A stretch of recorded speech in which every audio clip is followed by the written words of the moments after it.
ట్విట్టర్లో ముద్దుగా పిలుచుకుంటారు ఆయన ఇండియన్ టూ అని. ఆయన 2 సినిమాలు రిలీజ్ అయినప్పుడు ఒక సినిమా బాగోపోతే ఇంకో సినిమాకు ఆటోమేటిక్ అడ్వాంటేజ్ వస్తుంది, అలానే మన కోర్టుకు వచ్చింది అన్నారు.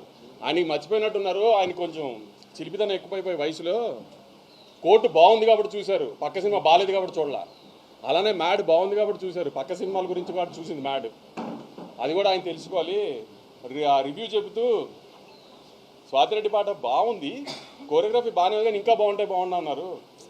ఆయన ఈ వయసులో కూడా చిలిపితనం ఎక్కువ కదా ఆయనకి. ఆ దబిడి అదిదా సార్లా ఉంటే ఆయన హ్యాపీ ఫీల్ అవ్వడేమో. ఇది సినిమా ఇండస్ట్రీ, మీరు నేను కోఎగ్జిస్ట్ అవ్వాలి. నేను సినిమాలు రిలీజ్ చేసి హిట్ అయ్యి నేను సినిమా తీస్తేనే మీ వెబ్సైట్ రన్ అవుతుంది, నేను యూట్యూబ్ ఇంటర్వ్యూ ఇస్తేనే మీ యూట్యూబ్ ఛానల్స్ రన్ అవుతాయి. మీ ఇండస్ట్రీలో మేము యాడ్ ఇస్తేనే మీ వెబ్సైట్ రన్ అవుతుంది. అంతేగాని సినిమాని చంపేయడానికి ట్రై చేయమాకండి. మీ రివ్యూలు మేమే కాదన్న, ఆ రోజు రివ్యూలు వచ్చిన తర్వాత నేను ప్రెస్ మీట్ పెట్టా, కానీ రివ్యూల గురించి ఏం కామెంట్ చేయాల. నేను ఇప్పుడు రివ్యూ గురించి కామెంట్ చేయాలి, మీ ఒపీనియన్ మీ ఇష్టం.